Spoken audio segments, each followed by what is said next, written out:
is talking about.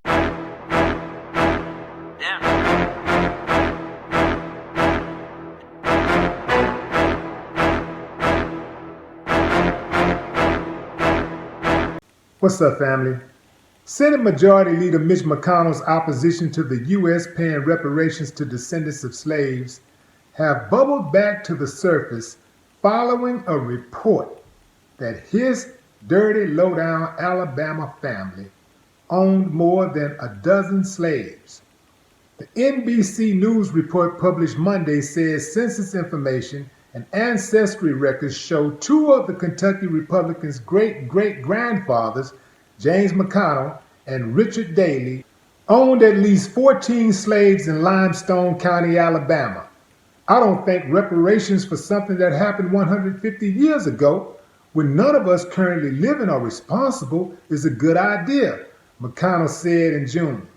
We tried to deal with our original sin of slavery by fighting a civil war, by passing landmark civil rights legislation. We've elected an African American president. What more do you want from us?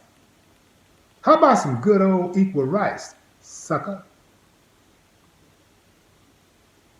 Mitch McConnell is in denial.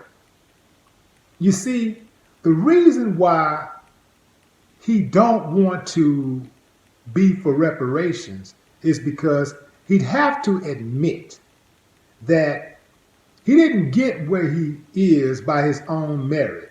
His family didn't get to where they are by hard work and perseveration. No. They got to where they are off the backs of free labor, the backs of free labor provided by black people. That's how they got to where they are. That's how they got the money they have. It's nothing to be admirable about. You did? See, that's what they're trying to circumvent. He's talking about, well, we tried to make right for our original sin by fighting a civil war that you did not fight exclusively to free slaves. It was about a come up. It was about money. It was about making sure that you crippled the South economically. That's why you took away the slaves. That's why you ended slavery, so that the South couldn't have as much power as it did. So it was never about, oh, all of a sudden you had a good heart and you freed the slaves. And talk about civil rights legislation. It's one thing to pass civil rights legislation. It's a whole other thing to enforce it. A contract is only as good as the people who signed it are willing to make it. It's only as good if I say I signed a contract. The contract is worthless if I don't follow through with the terms of the contract. And that's what America has done with civil rights. They haven't followed through with the terms of the contract. Yes, they've done some things, but there's a lot of latitude for people to still abuse and companies to still abuse those rights. And those rights get abused daily. And you know it, every single one of you that's watching this video. No matter what race, creed, or color, what background you're from, your socioeconomic class, you know that it's not right.